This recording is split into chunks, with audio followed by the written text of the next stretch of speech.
Bonjour à vous, bonjour YouTube, le monde, la planète et la Terre du Milieu. On se retrouve aujourd'hui pour un nouveau chapitre de cette nouvelle chronique dont vous retrouverez le premier épisode ici. Cette chronique qui s'intitule Souvenirs de la Terre du Milieu. Dans cette chronique, nous aborderons modestement certains éléments qui constituent le ciment de cet univers qui nous marque tant. Je parle bien sûr de l'univers du professeur Tolkien. Je vais tenter tout au long de ces souvenirs partagés avec vous de juxtaposer ce fond historique avec le jeu de rôle basé sur ce même univers. Je parle bien entendu de l'Anneau unique, édité en VO par Free League et en français par Edge, dont vous pouvez retrouver les parties que je partage avec mes compagnons de route sur cette même chaîne et depuis quelques années à présent. Nous avions abordé au précédent épisode l'histoire d'Éorle le Jeune, le premier roi des Éocéodes. Poursuivons alors avec l'histoire de ces hommes car j'ai décidé aujourd'hui de placer le projecteur sur l'histoire de ce peuple.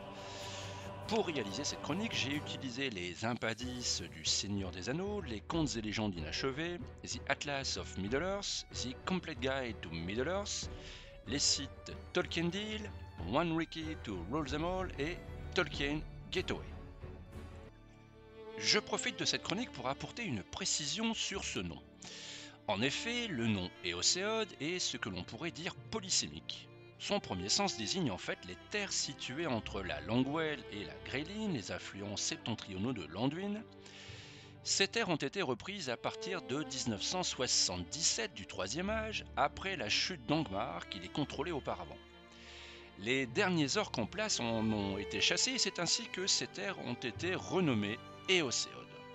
Son second sens désigne ces hommes du Val d'Anduin, parents de la troisième maison des Edain, ceux dont nous parlerons dans cette chronique. Je précise enfin que Éocéode, que l'on peut traduire par peuple des chevaux, est le nom rohirique ayant pour racine le vieil anglais, comme il est souvent cas pour ce peuple, bien que quelques curieuses exceptions existent et nous tenterons de les aborder un peu plus tard dans cette chronique. Abordons dans un premier temps les débuts de ces hommes du Nord. L'amitié était grande entre les endurants hommes du Nord et les gens du Gondor. Leur établissement dans le Rhovanion formait en fait le rempart du Gondor sur son flanc nord et est, bien que les rois d'alors n'en eurent pas pleinement conscience, du moins pas avant qu'ils ne commencent à se fragiliser. Ils formaient alors une puissante et populeuse confédération dans les vastes plaines situées entre la Forêt Noire et la rivière courante, la Selduin, pour se fixer en lisière de forêt et plus particulièrement dans l'Anse de l'Est qu'ils avaient eux-mêmes largement contribué à ouvrir en abattant des arbres afin de construire leurs habitations et leurs villages. Ces hommes du Nord donc étaient les descendants du troisième et le plus illustre peuple des Edain, ceux de la maison de Hador, alliés des Eldar dans les guerres contre Morgoth. J'en profite pour faire une parenthèse jeu de rôle.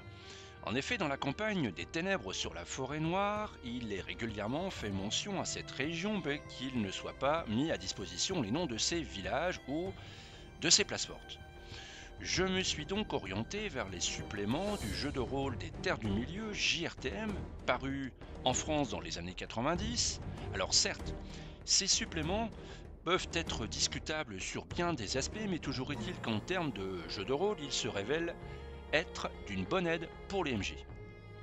Si vous parcourez nos parties sur cette même chaîne, vous retrouverez donc le village de Bourwillow de Serwin le Généreux ou encore les ruines de Bourelgras et bien d'autres encore. La parenthèse étant fermée, reprenons.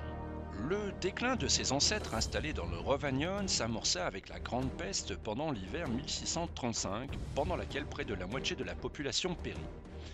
Lent fut leur établissement, mais rien ne va mettre à l'épreuve leur faiblesse durant longtemps jusqu'aux invasions des Chariots à partir de 1851. Et bien que les hommes du Nord résistèrent aux premiers assauts, ils furent néanmoins décimés aux côtés de l'armée du roi Narmassil II du Gondor en 1856, où lui-même périt dans la plaine du Dagorlad. C'est suite à cette bataille, nommée Bataille des Plaines, que le Gondor renonça à toutes ses terres à l'est de l'Anduin, à l'exception de l'Ithilien.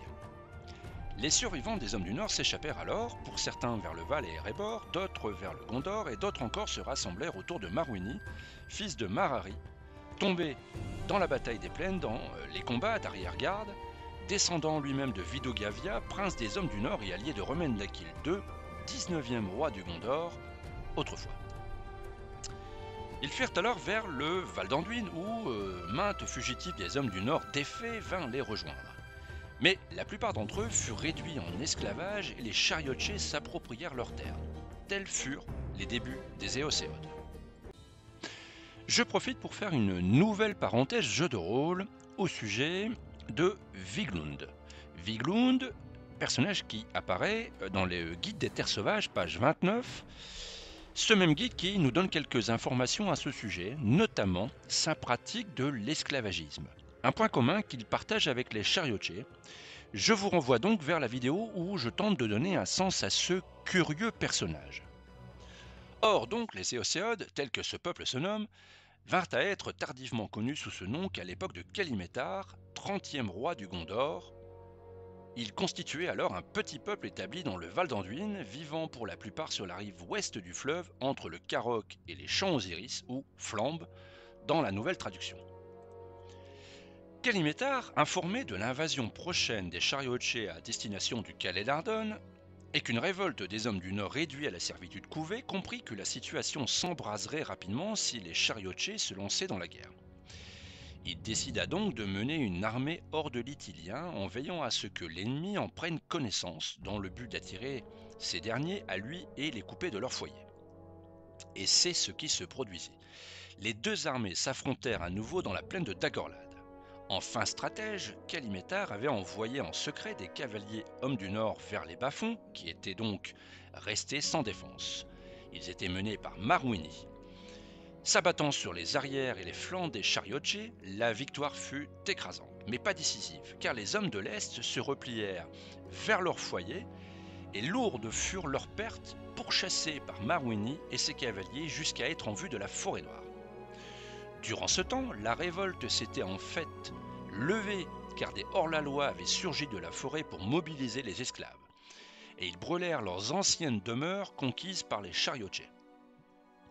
Ils n'étaient toutefois pas des guerriers et ils étaient mal armés et, bien qu'ils firent subir de terribles pertes aux Chariotiers, les demeures des hommes de l'Est furent sauvagement défendues par les enfants et les femmes qui savaient manier les armes. Marwini n'eut donc pas d'autre choix que se replier sur ses terres, sur les rives de l'Anduin et Kalimétar vers le Gondor. S'ensuivit un répit de 45 ans. Mais cette alliance entre Kalimétar et Marwini ne fut pas sans effet, car qui sait ce que serait devenu le Gondor sans l'aide et le soutien de ces courageux Éocéodes. Une autre bataille importante est mentionnée dans les contes et légendes inachevés, mais comme son titre l'indique, ce récit est inachevé. Et il entre dans un autre cadre, selon moi, celui des guerres du Gondor contre les Chariotiers, que nous aborderons ultérieurement. Et ce sont plusieurs siècles après l'alliance entre les Hommes du Nord et le roi Kalimétar que ces fruits porteront pour les deux peuples. En effet, le destin des Éocéodes basculera pour la première fois lorsqu'Éor le chevauchera à la tête de son peuple vers le champ de la Célébrante, et la seconde fois lorsque les corps du roi Théoden résonneront sur les champs du Pélénor. Mais cela est un autre souvenir. On se retrouve bientôt pour la suite de cette chronique. N'oubliez pas de liker et partager. Et dans l'attente, je vous souhaite une bonne route pour la suite de vos voyages dans les imaginaires. Salut!